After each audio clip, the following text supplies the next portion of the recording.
Alegria começar mais um programa Gente que Fala. Eu sou Liliane Ventura e você está simultaneamente conosco pela Rádio Trianon 740 AM e também pela tvexito.com.br, TV Fibra, Rádio Universal 810 AM de Santos. Olha, e aí eu quero te dizer que aqui você pode e deve participar conosco ao vivo, se estiver nos acompanhando agora de meio-dia a 1. Como? Através do telefone 11 50 81 3782. 11 50 81 3782. Deixa eu cumprimentar os meus amigos ilustres convidados aqui, como economista e professor Odilon Guedes. Tudo bem? Tudo bem, Eliana. É um prazer estar aqui com você, os ouvintes. Olha aqui, ó, Orçamento Público e Cidadania por Odilon Guedes. Novinho aí, saindo do forno, é isso? Eu lancei essa semana esse livro aí. É fruto da minha experiência como vereador, como subprefeito, e o meu mestrado é nessa área de finanças públicas. E é um debate central para a cidadania, porque a maioria das pessoas, resumidamente, o sujeito coloca o filho na escola pública e acha que a escola é de graça. Só que no fim do mês o professor recebe salários, os diretores precisa pagar a merenda escolar que sai do bolso dele através dos tributos. Então é uma discussão importante aí para que a população possa fiscalizar o dinheiro público e combater a corrupção do país. Muito bom. Olha, eu quero cumprimentar também o vereador Claudinho de Souza, do PSDB. Como vai? Tudo bem, vereador? Tudo bem. Boa tarde, né, aos ouvintes. É um prazer já por algumas vezes estar aqui com vocês. Boa tarde, porque estamos agora, mas pode ser boa noite, boa madrugada, porque pela tudo, internet, né? Nós estamos a qualquer hora do dia, da noite ou da madrugada. Baixe o aplicativo aí da TV Êxito no seu tablet, no seu celular, que você deve e pode nos acompanhar ao vivaço, mas também a qualquer hora que você tiver um tempinho para nos assistir, tá bom? Também cumprimentá-lo, o advogado e jornalista Francisco Antônio Fraga. Tudo bem, Fraga? Olá, Liliane. Muito obrigado por mais esse convite para participar desta mesa, com esses nossos colegas aqui de debate, e cumprimentar, além dos seus ouvintes, o meu querido amigo Fausto Camunha. Nosso diretor, Fausto Camunha, beijo, querido.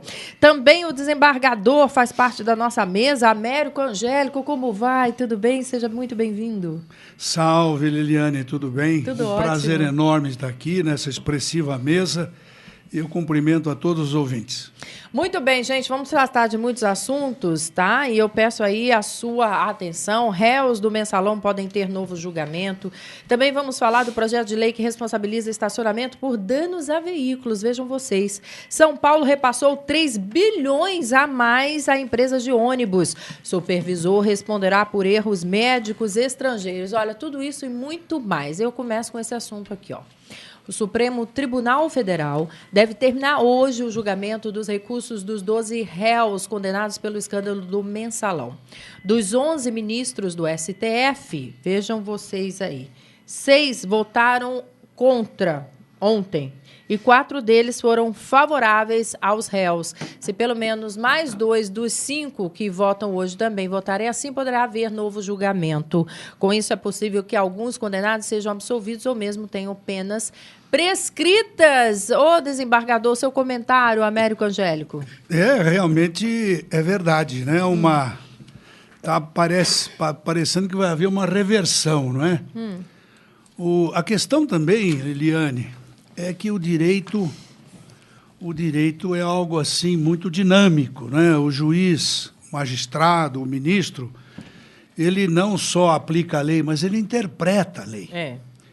E existe uma série de posições diferentes. Então, o Supremo recebeu recentemente novos ministros, não é? Decorrente das aposentadorias, especialmente o Zavascki, o Barroso, dentre outros que também não estão lá há muito tempo. E a coisa está mudando um pouquinho, porque discute-se o cabimento ou não, tecnicamente, dos embargos infringentes.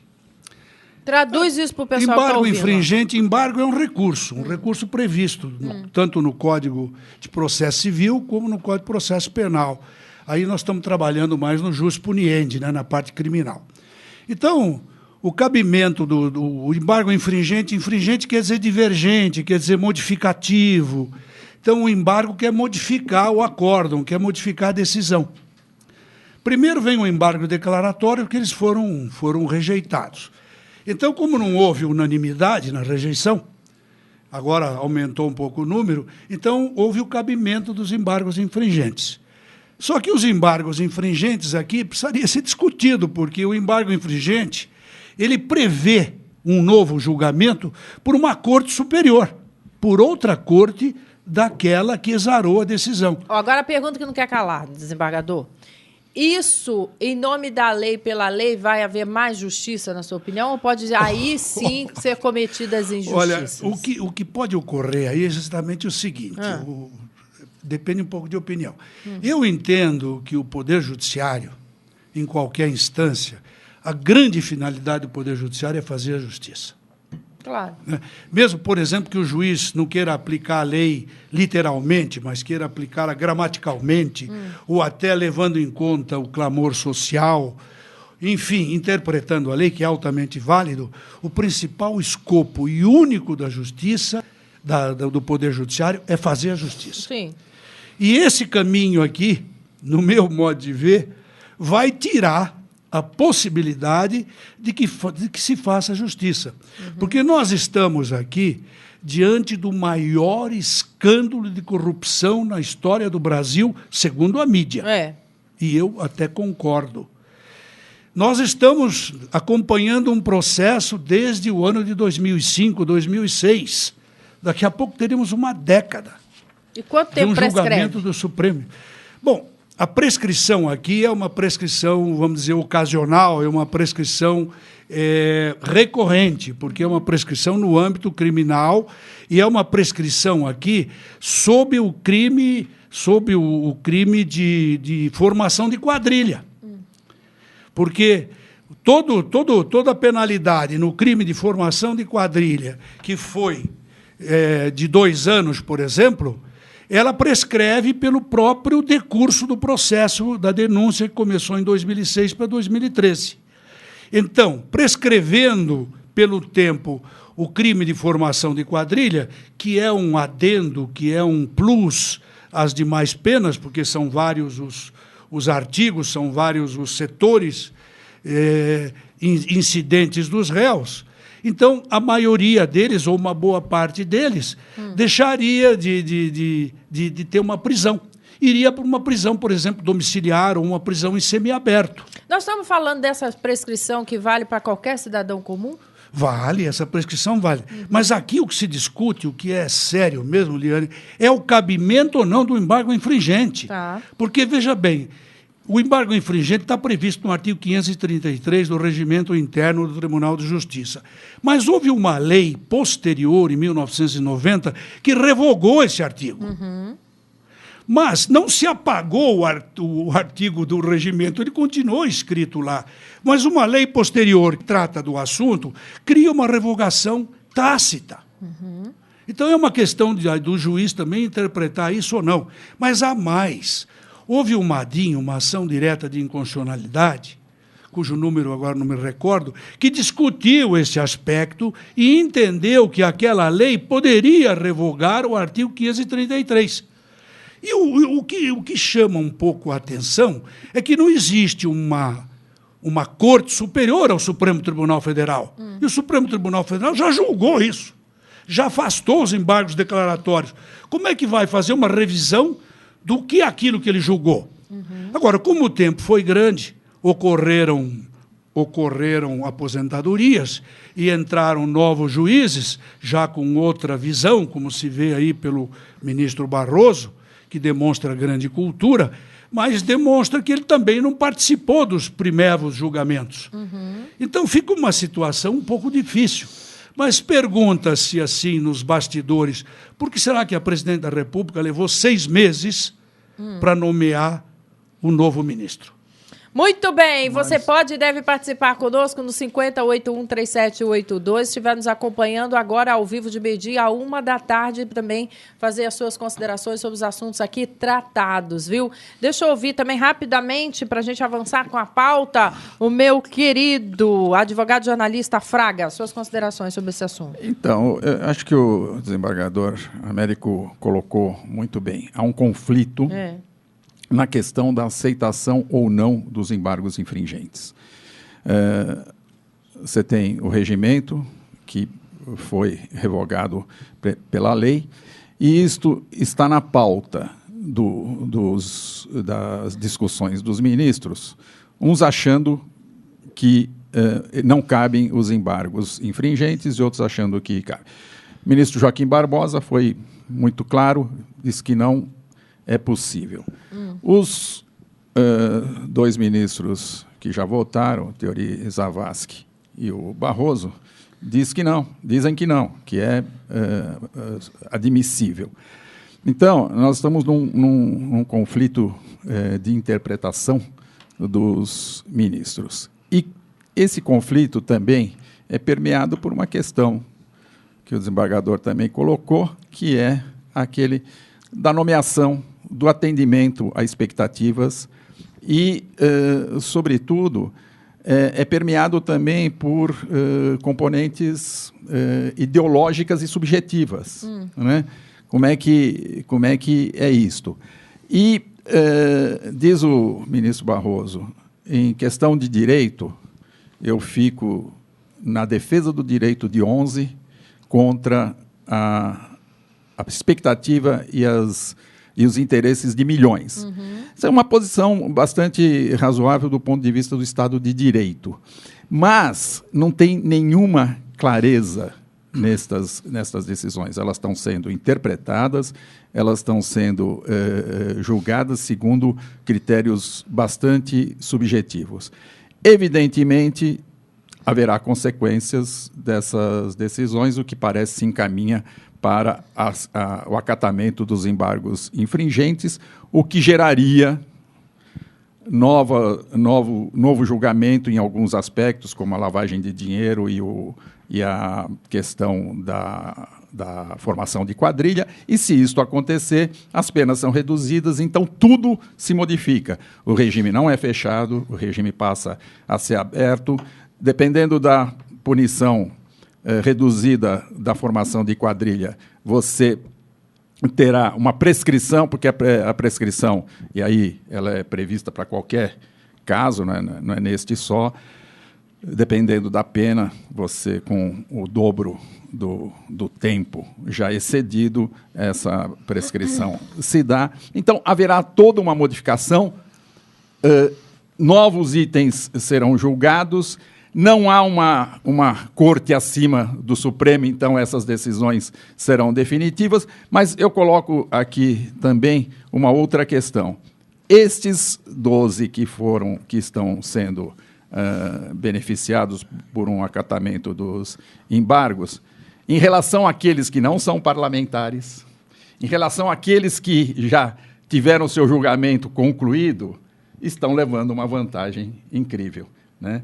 E você fica aí com a questão isonômica suspensa também. Muitas manifestações aqui pelo Facebook, também pela Liliane Ventura, né, e também pelo Instagram, as pessoas dizem que é uma vergonha esse momento histórico do nosso país, em síntese, né, porque muita gente opinando, em que poderíamos passar o Brasil a limpo de uma vez por todas. Muito bem, deixa eu ouvir também o comentário do meu querido Odilon Guedes. Não, eu acho que, inclusive, o desembargador Américo e o advogado Fraga, logicamente, têm mais condições do que eu para analisar. Mas eu queria chamar a atenção, que talvez cause alguma confusão, e os réus, eles são acusados por outros crimes e esses não vão ser revistos, pelo que eu entendo. O único aí é a formação de quadrilha. Eles já estão condenados nos outros. O que vai acontecer é que, por exemplo, o Zé Dirceu, se diminuir, ele não vai ficar preso, ele vai ter uma prisão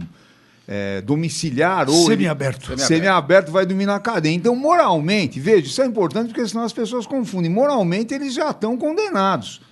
Tá, eu acho que essa é uma questão importante. Segundo, como eu sempre falo, eu fui fundador do PT, conheço essas pessoas há longo, foram ex-companheiros meus, eu acho que a discussão é mais de fundo para todo mundo fazer, porque o Zé Dirceu, o Lula, o João Paulo, todo esse pessoal, eles traíram os princípios do PT. Eu não estou nem discutindo uma questão moral lá, de eles terem manipulado dinheiro público. Eu estou discutindo o seguinte, tudo aquilo que eles falaram a vida inteira, e isso que para mim é gravíssimo, tá certo? Eles jogaram fora, quer dizer, nós propunhamos transformar a sociedade brasileira, distribuir a renda, caminhar para uma sociedade justa, e para ganhar a eleição eles jogaram isso fora. Isso que as pessoas precisam ter clareza, que é gravíssimo isso, quer dizer, veja, qual é o fim da linha? O Lula vai lá dar beijo no Maluf, quer dizer, isso é o fim do mundo para quem quer transformar a sociedade. Tá?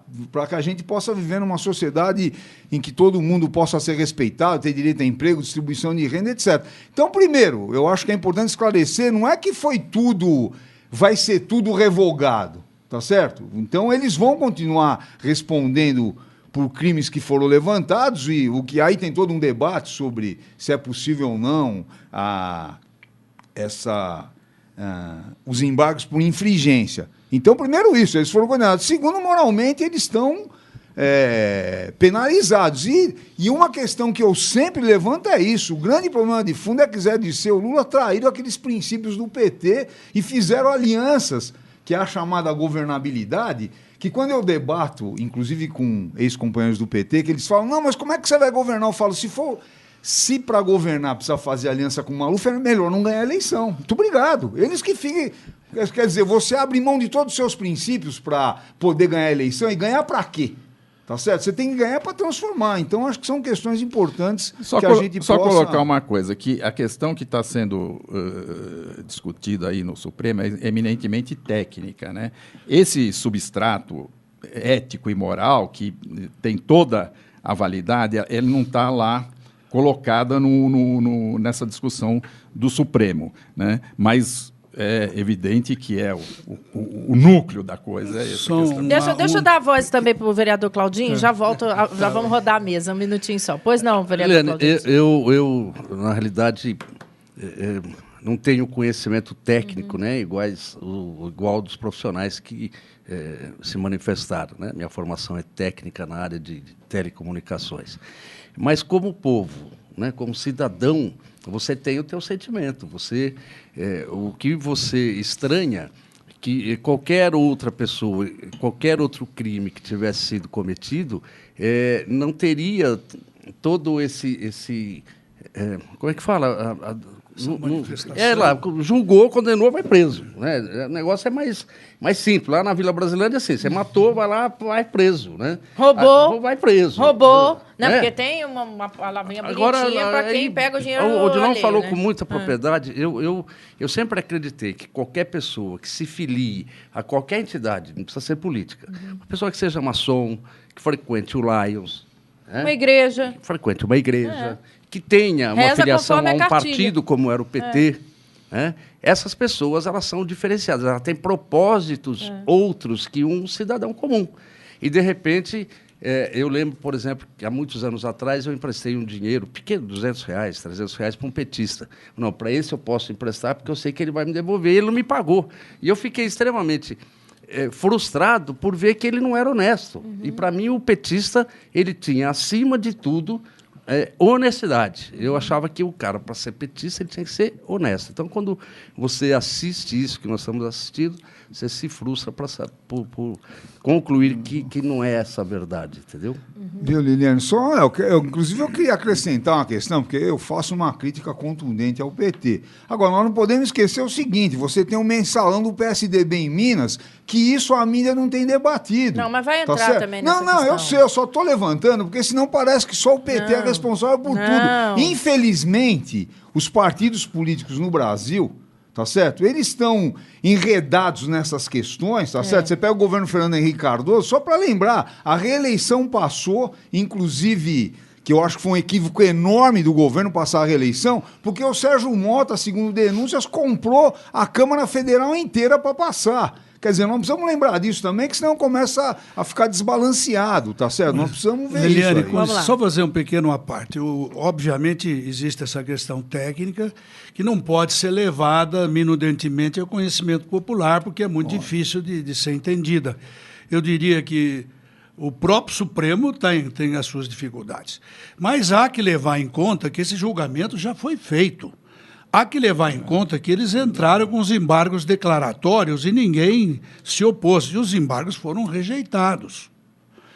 Agora, o cabimento do embargo infringente, segundo a minha ótica, não seria legal, não seria lícito. Existe um parecer nos autos da Procuradoria-Geral da Justiça que exemplifica muito bem o não cabimento dos embargos infringentes. Agora, é preciso lembrar que esses réus estão extremamente bem defendidos. Eu não vou falar partidos aqui, mas há 3 advogados de São Paulo que estão entre os mais brilhantes do país, que é o Márcio Tomás Bastos, que já foi advogado da Presidência da República. É brilhante, eu tive até a honra de ser contemporâneo dele. Existe lá o Zé Carlos Dias, outro brilhante criminalista. Existe o Toron, outro criminalista, o Cacai. E estão todos em grande evidência. Então, isso torna as coisas mais difíceis, porque são as mentes mais brilhantes do jus puniendi do país. Agora, existe outra coisa muito importante, é o clamor social. Hoje, os magistrados, seja de que instância for, eles têm obrigação de ver o clamor social. Esse julgamento, ele se derrama muito mais sobre isso. Ele é uma oportunidade que o Brasil está tendo, uma oportunidade histórica do Brasil recuperar a credibilidade do Poder Judiciário. Se isto ocorrer, e parece que vai ocorrer, mas ainda não ocorreu, o Poder Judiciário e o Brasil vai perder muito com isso. Foi o que manifestou agora aqui o ouvinte. Você pode fazê-lo também através do nosso telefone 11, porque é São Paulo, 50813782. Nós acabamos de falar do mensalão, mas já vou dar hora e vez a vocês também, sabendo da sua opinião, tá bom? Olha, o próximo assunto, a Comissão da Política Urbana da Câmara Municipal de São Paulo aprovou o projeto de lei 293/13, que quer garantir o ressarcimento aos proprietários de automóveis por danos causados em estacionamentos. O objetivo é criar mecanismos de controle sobre o serviço de guarda e manobra para que o cliente possa comprovar a culpa do estabelecimento. Ô, vereador Claudinho, porque muita reclamação nesse sentido? O povo faz o quê com o carro lá? Bate, arrebenta? Na realidade, arranha? É uma proposta de minha autoria, por conta... o vereador Odilon sabe a dificuldade que é elaborar leis, né? Porque, na realidade, você chega na Câmara Municipal achando que você vai fazer lei e vai corrigir tudo dentro da cidade de São Paulo. E não é verdade. E não é verdade por quê? Porque a maioria das leis que você pensa em criar, elas já existem, elas só não são cumpridas e não são fiscalizadas. Entendi. Eu, por exemplo, um sonho, uma das coisas que me motivou vir para a vereança, eu queria propor uma lei que incentivasse a doação de sangue. Então, o cara ia lá no Pacaembu, o pessoal não entra de graça, reservasse lá um tanto lá de assento, ou no Teatro Municipal, no Pacaembu, no ginásio Ibirapuera, para doadores de sangue. Então, o cara doava sangue, eu resolvi o problema do estoque de sangue de São Paulo. E aí, quando eu cheguei na Câmara Municipal... Esbarrou com o quê? Esse sangue incentivado, ele não é bem aceito pelos coletores, por quem manipula o sangue. Você vai ter sangue, uma quantidade muito grande de sangue de má qualidade, que a pessoa vai omitir informações. A hora que você fizer a apuração, você coletou não sei quantos litros e só aproveitou uma pequena quantidade. Entendi. Então, mas eu trabalhei, acabei aprovando na Câmara uma que dava a isenção para pagamento de taxas para prestar concursos públicos, mas o prefeito Haddad vetou. Então, com relação ao tema que a Liliane falou... O senhor vai mexer logo no bolso do governo? O senhor acha que ele vai aceitar alguma coisa? Mas, vereador... Mas não dá para a torcida organizada, não dá para... Você pega adorei, lá, provoquei para ouvir isso. Tem lá, quanto ao público, tanto, pagante, tanto. Tem um percentual significativo que é de graça. Então, poderia dar para essas pessoas. Isso. Agora, podia resolver como? A pessoa só teria direito a acesso depois de 3 ou 4 doações, porque aí você ia assegurar que ele era um doador não eventual, mas um doador frequente. Eu acho que seria a solução para o sangue da cidade de São Paulo, que tem crises aí que são... Banco de sangue é uma loucura, é verdade. Mas não conseguiu prosperar. Então, as leis... Grande parte das ideias vem de pessoas que me procuram e sugerem. Eu aprovei, por exemplo, virou às vezes até piada, que ia virar pizza, né? O selo que garante a integridade de toda a alimentação delivery, ou seja, compra uma pizza, tem uma lei de minha autoria, que já é lei, foi sancionada, que você chama lá um lanche ou uma pizza, quando ele chegar na tua casa, ele tem que ter um selo que garanta que não houve manipulação durante o percurso dessa alimentação. Eu acho que... Vedando ali. Um selo, porque aí ninguém roubou azeitona, ninguém mexeu lá. É.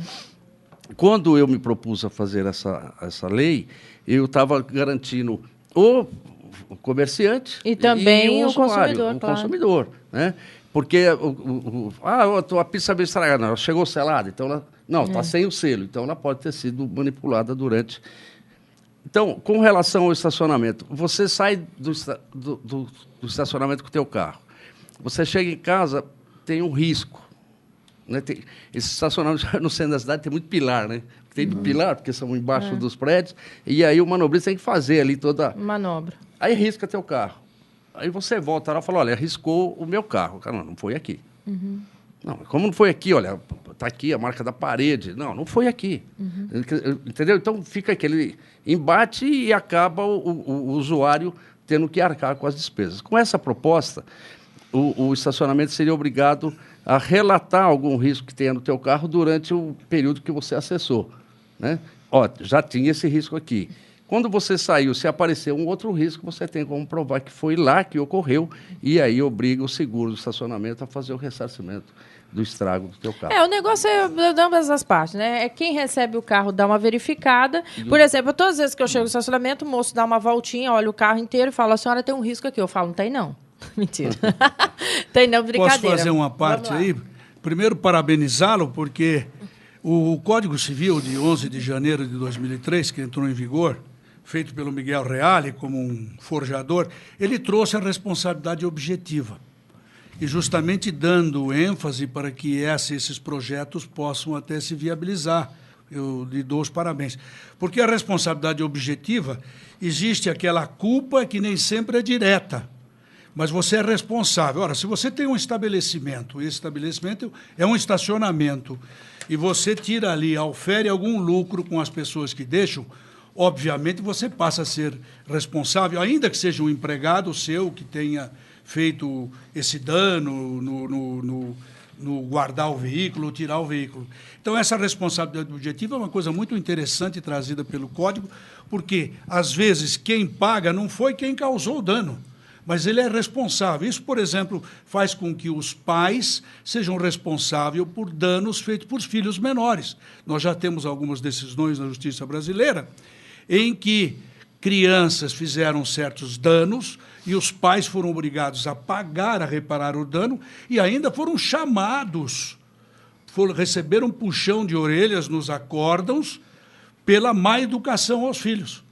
Olha que coisa interessante, está dentro da sua colocação aqui, da responsabilidade objetiva, onde a culpa, às vezes, não é direta e imediata, mas é mediata e indireta. E na questão dos colocação. Estacionamentos, o próprio Código do Consumidor também já prevê a responsabilidade da empresa que guarda. Mas, sobretudo, ao custo que hoje tem os estacionamentos, não é possível que você deixe o carro lá e ainda seja lesado na integridade física do carro e a empresa que está te cobrando, e você sabe os preços que hoje vigoram em São Paulo para estacionamento, e não seja ressarcido daquele prejuízo. O importante é você ter o selinho que você deixou o seu automóvel e não perdê-lo, né? Para que você possa depois comprovar que ali estava o carro em determinado horário e não retire o veículo, isso é com a experiência que eu estou te falando. Não retire o veículo sem que seja feita, então, um boletim, porque se você sair com o seu veículo, mas depois voltar para dizer que foi ali que aconteceu, meu filho, aí o urubu já virou passo de gaiola. Vamos lá. São Paulo repassou 3 bilhões a mais a empresas de ônibus nos últimos 8 anos. A Prefeitura de São Paulo pagou 3 bilhões a mais do que o previsto para as empresas de ônibus que atuam na capital por meio de aditivos e reajustes feitos sem licitação. Nesse período, os contratos foram de 20 bilhões. A CPI dos Transportes na Câmara quer saber por que a Prefeitura pagou valores acima do previsto e se houve melhora no serviço. A essa última resposta, todos nós já podemos dizer que não houve melhora nenhuma.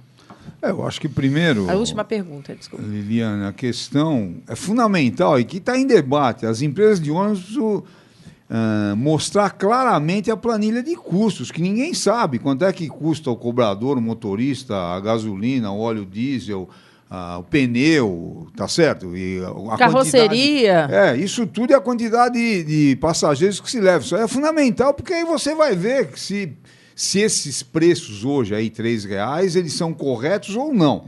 Em segundo lugar, veja, são 3 bilhões a mais através de aditivos. O que é isso? Qualquer contrato que o poder público faça, por exemplo, vai fazer uma obra de 10 milhões, essa obra pode ser aumentada até em 2,5 milhões, 25%, que é o aditivo, sem ter nova licitação. E aí, muitas vezes, isso aí é fruto de corrupção, porque você tem um acerto lá e a empresa prova de engenharia que precisa fazer, aumentar esse custo, a prefeitura comprova, ou seja, de São Paulo, de qualquer lugar, ou o governo federal e estadual. Então é um problema muito grave. Agora, na tarifa de ônibus, isso precisa ser investigado profundamente, porque é um dinheiro público. Por exemplo, ninguém pega ônibus para... Lógico, a gente pega até para poder ir no cinema, etc., mas a maioria pega para ir trabalhar. É um custo enorme para o trabalhador. Então, eu acho que precisa ser extremamente rigoroso com essa questão. E tem um outro dado aqui, os contratos foram de 20 bilhões nesses últimos 8 anos. É muito dinheiro. As pessoas, às vezes, nem têm noção do que é 1 bilhão ou 20 bilhões. Tá? Inclusive, só para colocar um detalhe, esse livro aí que você anunciou, que eu esse lancei...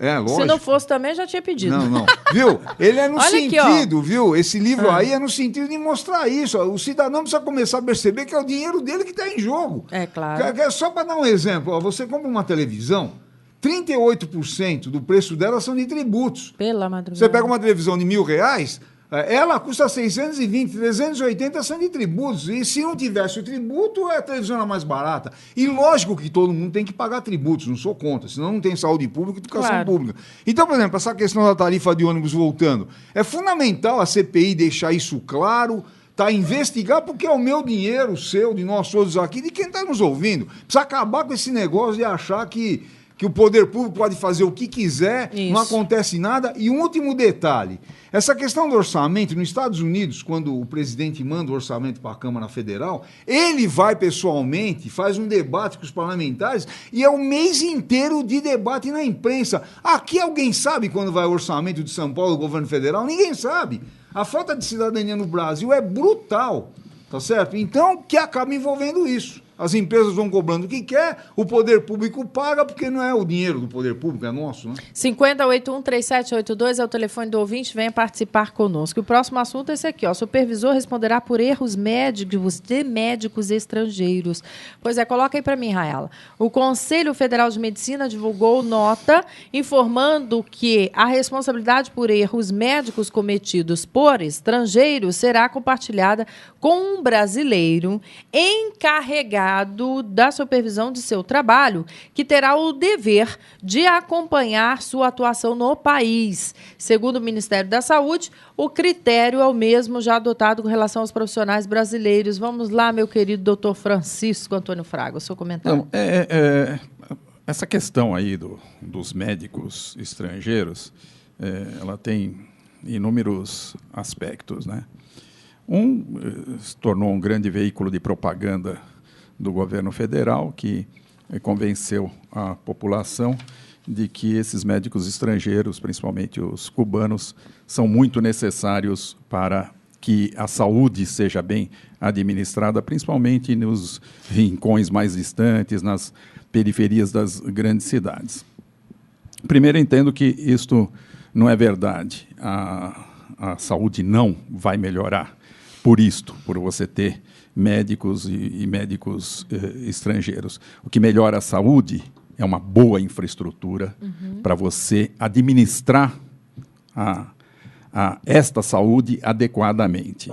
Segundo, que você precisa efetivamente remunerar bem os médicos para que eles possam fazer o seu trabalho com tranquilidade e segurança.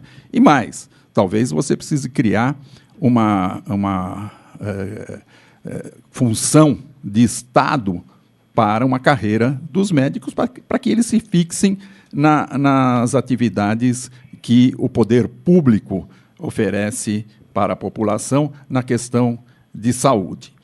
Então, aí você tem na legislação do país a responsabilidade pelos erros médicos e pelas consequências das atividades dos profissionais de saúde, ela é baseada na culpa.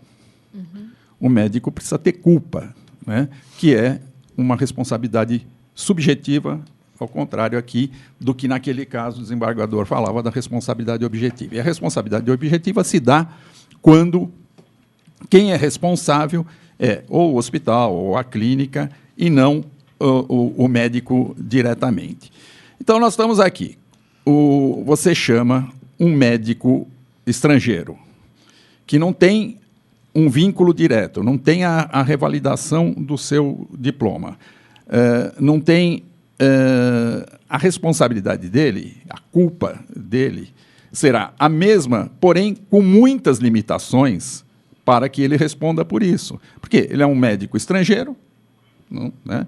Ele não tem, o seu patrimônio não está aqui, né? Aí você vai responsabilizar o supervisor dele. Isso precisa ser apurado, essa culpa, né? Na verdade, o que você vai poder fazer, né, assim, visto a grosso modo, sem descer a detalhes, é aquele que contratou, e aí se for o governo, né, que contratou esse médico estrangeiro, responder pelos danos que ele causar. Uhum. Me parece complicado você responsabilizar o supervisor, né, que tem essa obrigação de fazer o acompanhamento, mas não responde por aquilo para que o médico foi contratado e que há a presunção de que ele tenha capacidade para tal, né? Que também é uma outra coisa discutível, que eles estão contratando os médicos e determinando a capacidade deles por 3 questionários básicos. Ó, você sabe preencher um prontuário, coisas muito básicas, né? E você está trazendo médicos com características muito peculiares. Você pega um médico cubano, ele, de forma geral, ele não tem esta formação que o médico brasileiro tem. Ele é um médico sanitarista, preventivo, tal. É difícil ele trabalhar com a doença, né? E aí, você pega um sujeito brasileiro que vai ser o supervisor dele e fala assim, ó, você é culpado, você responde por tudo. Acho complicado, não é assim. Do ponto de vista legal, vai ter muita discussão. Vamos fazer um rápido intervalo comercial e voltamos já já. Esperamos você. Pois eu queria polemizar aí, viu? Essa TV web, ela é espetacular, é maravilhosa, porque primeiro você tem informações a qualquer tempo, a qualquer hora, e no mundo de hoje, uma pessoa sem informação, ele está realmente alienado de todo mundo. E neste passo, a TV Êxito tem um papel fundamental nisso, para levar a todos os brasileiros, a todos aqueles que a acessam, notícias da hora, notícias rigorosas, notícias excelentes, e também por profissionais notáveis. Então, tudo isso aí leva realmente a nós termos que cumprimentar a TV Êxito pelo seu sucesso e pelo papel brilhante que faz na sociedade brasileira. TV Êxito nas redes sociais.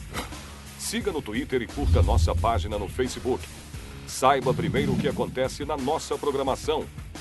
Vídeos, fotos, notícias e bastidores. TV Êxito, a sua TV na web. Muito bem, agora comigo por telefone, ele que é presidente da Associação dos Funcionários Públicos do Estado de São Paulo, doutor Antônio Carlos Duarte Moreira. Como vai, doutor Duarte? Tudo bem? Tudo bem, Liliane. Boa tarde, Liliane. O meu boa tarde aos debatedores do seu programa, o economista, professor e vereador, sempre vereador, Odilon Guedes, o advogado e jornalista Francisco Antônio Fraga, o vereador Claudinho de Souza, filiado ao PSDB, o desembargador Américo Angélico, presidente do IASA, Instituto dos Advogados de São Paulo. Boa tarde, ouvintes do Gente que Fala. Muito bem, doutor Duarte. Olha aí, recentemente a associação disponibilizou o pagamento de reservas online. Quando iniciou esse serviço? Bem, Liliane, o serviço de pagamento online das diárias nos hotéis da AFPESP, no site da associação, foi iniciado em junho.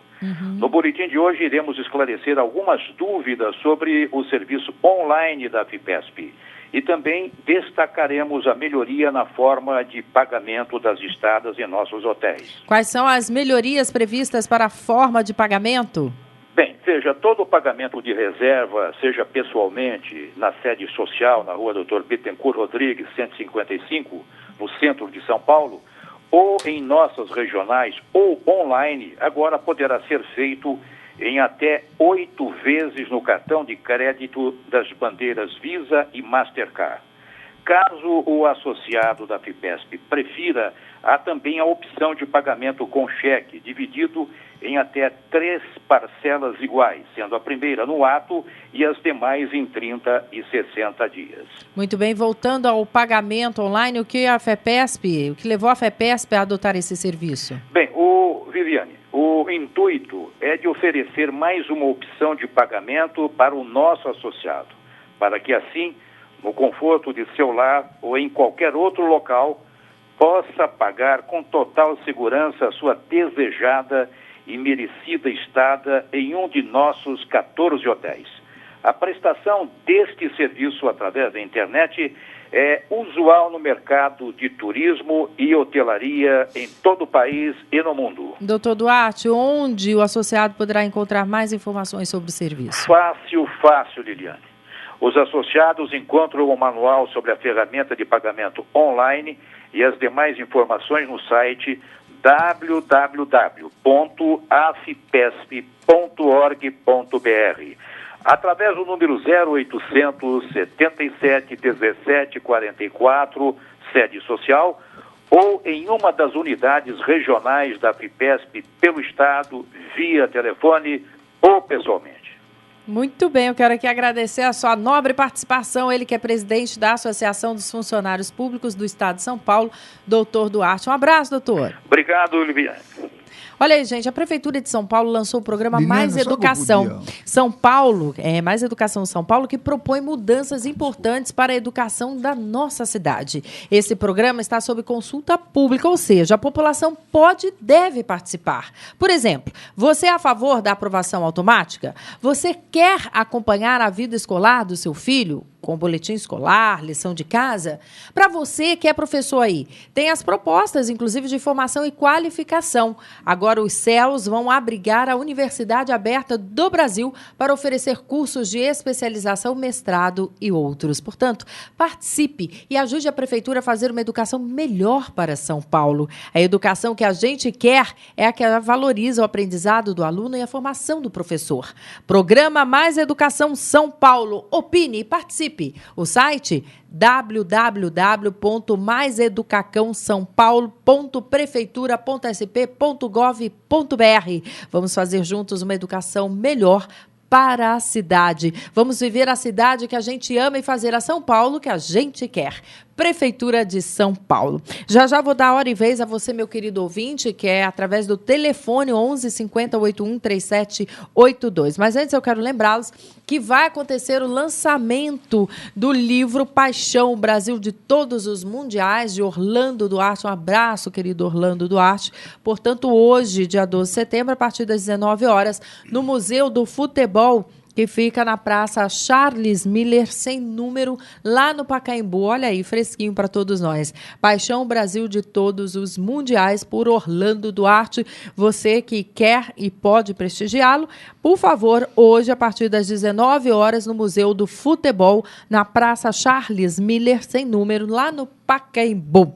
Muito bem, eu sigo aqui com a minha pauta. O que você quer falar, Odilon? Não, eu só queria permitir aí para o Fraga que eu acho que está corretíssimo esse programa da Dilma de trazer médicos do exterior, porque, veja, nós aqui, quando a gente fica doente ou sofre um problema, aí uma queda, quebra um braço, se você não tiver que alguém te atenda, como é que fica? Uma dor horrível. E quando a gente fica doente, que a gente mais precisa de assistência. Então, você tem esses municípios nos rincões do país que, mesmo que não seja lá um médico que tem todas as especialidades, é alguém que é da área que vai atender o doente. Eu acho que isso é fundamental, uma questão de cidadania. Sujeito, não é porque ele mora lá no interior do Acre que ele não tem que ser assistido como a gente.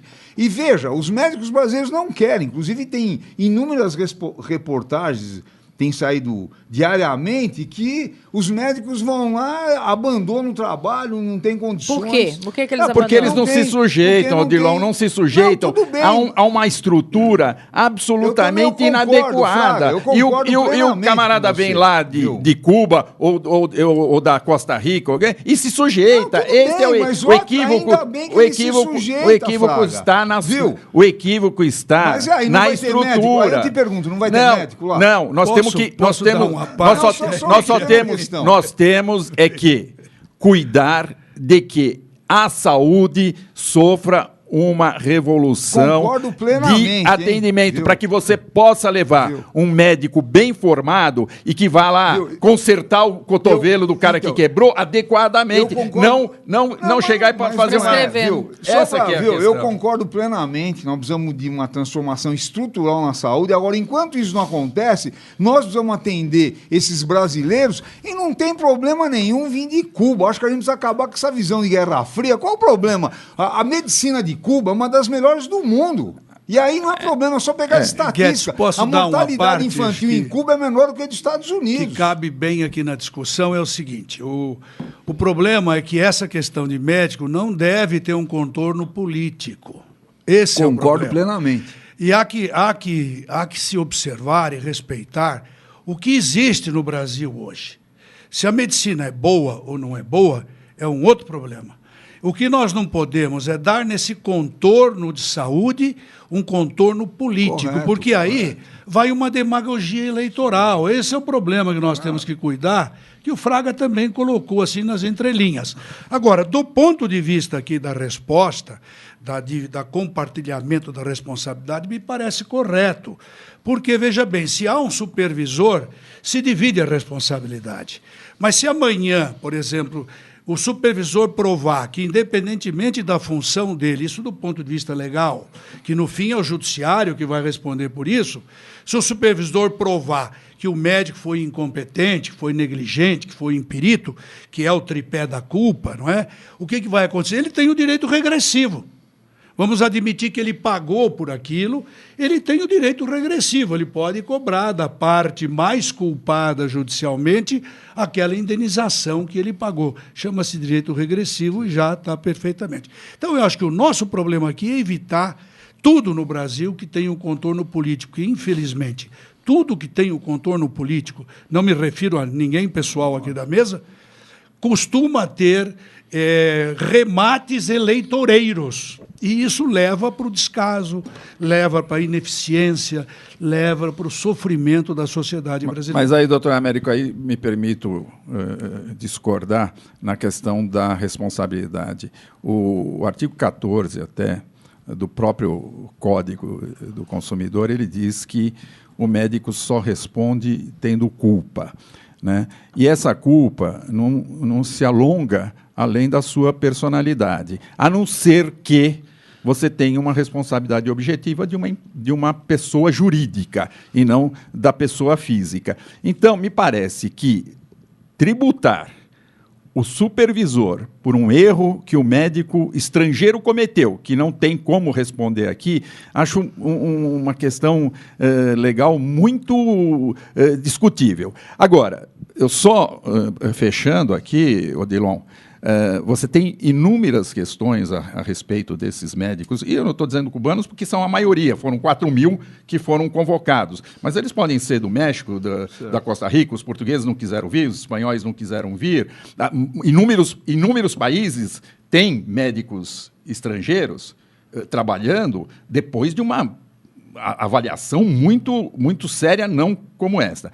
O que também está acontecendo, e aí precisa ser bem pesquisado, é que muitos médicos brasileiros que foram se formar em Cuba, na Bolívia, estão vindo por este canal, né, e se fixando aqui, né, para exercer a sua atividade médica sem passar pelo crivo dos conselhos federais e dos conselhos regionais de medicina. Isto vai gerar que, daqui a pouco, esses médicos que estavam lá em Roraima, na ponta, não sei o quê, ele vai estar aqui trabalhando numa clínica em São Paulo. Então, precisa muito cuidar. Além disso, você, na questão dos cubanos, tem um negócio que está muito discutido, e aí ele é do ponto de vista ideológico mesmo e político, que é quem recebe o salário dos médicos é o governo cubano que vai repassar um percentual para eles. Quer dizer, a mim me soa muito esquisito um profissional desses daqui, né, exercer uma boa medicina sob essas condições. Lilian, eu não quero prolongar isso aqui, dá para fazer um debate enorme.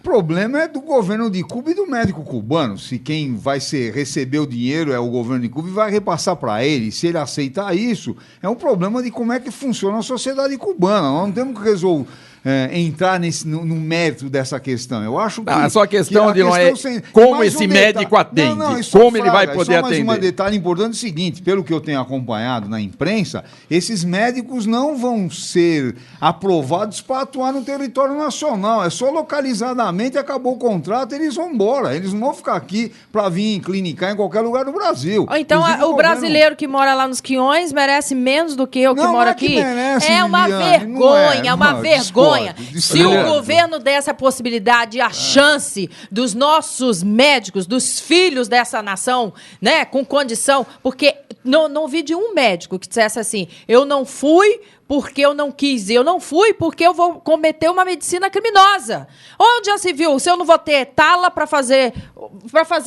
o curativo, se eu não vou ter... Não precisa ir para lá, não, amigos. Você vê a saúde aqui no Centro-Oeste, como é que tá. Não precisa ir até lá, não. Eles vão trabalhar com caneta e estetoscópio. Uma vergonha.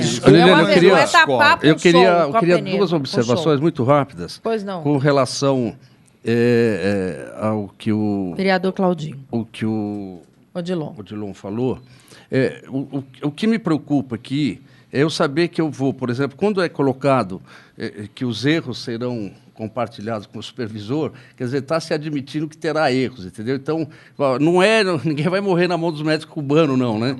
São erros costumeiros, acho, no atendimento, porque aqui, na hora que eu li aqui, eu falei, peraí, se eu estou lá nos Quiões, lá, eu vou para um médico que eu estou sujeito que ele cometa um erro, e aí vai compartilhar com o supervisor, mas o erro... Eu acho que o desembargador colocou corretamente. O problema é que começou a se politizar isso. Os conselhos regionais de medicina, inclusive, alguns já estão revendo que foi um equívoco deles fazer essa crítica. Não tem como desvincular. Se o médico não quer ir para os rincões, porque eles todos vêm a público e mostram. Não é só por uma reivindicação da falácia, não. Eles mostram que não tem estrutura. É a hora do povo brasileiro dizer chega, porque dinheiro tem. Dinheiro tem. O que falta é falta de vergonha na cara de gestão, porque dinheiro tem. E aí, não, olha, vamos trazer agora, engula pela goela abaixo, que vocês vão receber o que a gente vai poder dar para vocês. Não é desmerecer o médico cubano, não é isso, não. É desvalorizar os nossos médicos, nossos profissionais aqui. É isso que está acontecendo. Vamos importar também o presidente da República? Pelo amor de Deus. E você começa distorções, né, Liliane? Por exemplo, municípios que pagavam 6 mil para o médico e o município era razoável, o médico estava lá, ele se desvincula do município e vai para esse programa porque ele vai receber 10 mil. Então você começa uma sucessão de distorções de erros e que não acabam mais. Amarílis do Guarapiranga para o desembargador Américo Angélico. Uma pessoa que está na cadeia pode criar um projeto de lei, pode continuar sendo deputado? Essa é a vergonha do nosso país. Olha, para mim a resposta seria óbvia. Se a pessoa é condenada e transitou em julgado, ela não pode exercer uma função pública, especialmente uma função eletiva. Porque o problema do político, na verdade, a política seria o excelsius da atividade humana, como diz Bertrand Russell. O político, ele é a pessoa que tem mais poder para fazer o bem ou para fazer o mal. Não é? Então, o que acontece? Se nós votamos em alguém e ele recebe aquela incumbência eletiva de representar aquela parte da comunidade, nós teremos que ser muito rigorosos no apenamento deste tipo de elemento. Não é possível deixar de observar o clamor social. Não, tem que tem que apenar é quem lá deu a liberdade para esse cara continuar deputado. É esse que tem que ser apenado, é esse que merecia perder o mandato. Porque é uma questão de bom senso, desembargador. Quem ousa dizer que nós estamos errados? Nós estamos falando a mesma língua. Pelo amor de Deus. É lamentável. Tanto que votaram pelo amor de Deus, 200 e tanto lá comungando, compactuando com a mesma bandidagem. Olha, o Jaime do Jardim Bonfilholi, vereador Claudinho, o senhor poderia nos informar se o governador de Goiás, Marcondes Perillo, continua afiliado ao PSDB? Não tenho conhecimento. Não sabe. O Otávio Alves do Jaçanã, eu estou correndo porque só faltam 5 minutos aí. Odilon, por que será que é tão difícil para a Assembleia Legislativa abrir uma CPI para investigar denúncias de superfaturamento nos trens e metrô? De São Paulo. Veja, todos os executivos no Brasil inteiro, esse aqui é o grande problema, quando chega lá o prefeito ou o governador, ele começa a distribuir as secretarias para manter maioria para ninguém mais ficar fiscalizando. Isso é um problema gravíssimo no país, que é a chamada governabilidade. Quer dizer, então você pega o governo da Dilma, distribui ministério para os malufistas, que o PT combateu a vida inteira, o Fernando Henrique, a mesma coisa. Tem outra pergunta para você aqui, ó. O Túlio, lá da Sé. Ô, Odilon, qual a sua opinião sobre o que se sabe de concreto a respeito da deputada Janira Rocha, que apareceu em gravações admitindo ter cometido uma série de fraudes e desvio de dinheiro público, manchou a imagem do PSOL? Olha, eu acho que ela foi... Eu li pela imprensa e eu acho que ela tem que ser investigada, tá certo? Independente de partido político, nós temos que defender os direitos do povo brasileiro. Se é um sujeito do PSOL e cometeu equívoco, tem que ser caçado. Isso aí, a gente precisa ter princípios no país. Por exemplo, um dos grandes problemas que eu tive no PT é que eu comecei a criticar o governo Marta porque ela começou a fazer o contrário do que nós falamos a vida inteira. E eu não deixei de criticar. E não é porque eu sou o puro, não. Porque, no mínimo, nós temos que manter princípios nessa vida. Outra aqui que opina, né? O outro ouvinte é o Nilson Borges, da Vila Mariana. Gente, eu me envergonho com esses políticos brasileiros. São réus no mensalão, se saírem impunes, hein? O que vai ser do nosso país? Aliás, se qualquer político nesse país sair impune, como é que fica o cidadão comum que comete o delito? Boa colocação. A Valquíria do Morro Doce, sobre o mensalão. Quando o Lula entrou, ele disse que o PT era o partido da ética. Que ética? Eles já eram corruptos. Para mim, o PT acabou. Eles faliram 2 bancos no Nordeste e ninguém fala. E hoje a corrupção está generalizada. O povo sofre, não é bobo. Virão tempos muito difíceis por aí, especialmente na área da saúde.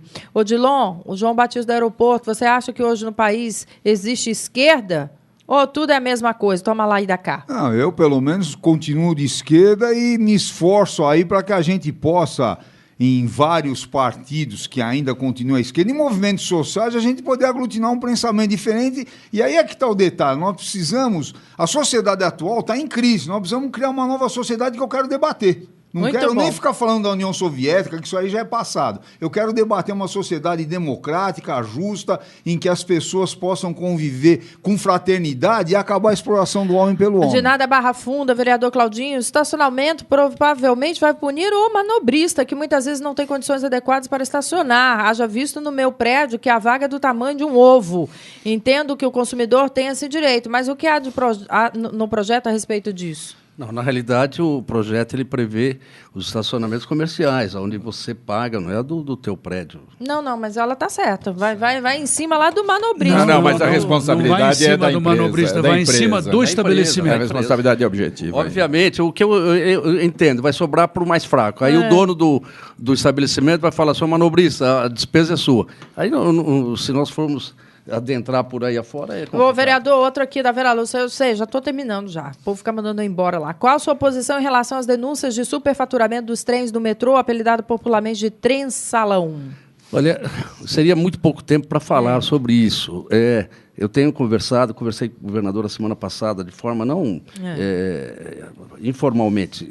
Há dados, ele tem dados. Se a pessoa quiser acessar esses dados com relação à participação do governo em todas essas denúncias, pode me procurar lá na Câmara, que a gente terá uma conversa longa, com papéis, com documentos. Alguma coisa, então. Da Câmara, 3396-4255, é lá do gabinete. Tá bom. Ou entrar no site da Câmara, tem todas. Encontra lá. Eliane, dá para fazer uma parte... Só um minuto, Américo. A compra de votos para a reeleição do FHC também pode ser considerado um dos grandes escândalos brasileiros, lembrando que até deputados foram caçados pela prática. O livro do meu querido Odilon foi sorteado aqui para... O Túlio, para quem aí? Baixa aí no TP que eu não estou vendo, não. Subiu aí. Aí, Túlio Rocha Batista, lá da Sé. Um beijo, viu, Túlio? E também para a Vera Lúcia de Pinheiro, no Jardim Brasil. Pode falar o seu comentário, desembargador, se despeça, por Aliás, favor. eu ouvi nesta casa recentemente sobre esse problema da Siemens, aí, da CPTM, e me parece que tinha muita procedência. Acontece que a Siemens é uma multinacional alemã. E o alemão é o alemão. O alemão é aquele cidadão meio quadrado. Então, a Siemens, quando ela pagou as propinas, ela contabilizou as propinas. Tudo. Quer dizer, está tudo lá, né? Não há o que discutir. Só para colocar esse gancho aqui. Tá certo. Precisaríamos de mais agradeço. horas, mais tempo aqui, porque eu adorei debater, eu adorei ouvir, adorei aprender. Muito obrigada a todos os senhores. É você que esteve aí conosco. Lembrando que a direção geral do Gente que Fala é de Fausto Camunha. Produção Zenilda Salvato, redação Raela Brandão e Pedro Schiavon. Som Cléo Rodrigues, na técnica Fernanda Cataldi, Felipe Duarte, Felipe Batista, Renato Borges, Douglas Dantas e Benê Beneu. Beijo a todos e até um próximo programa.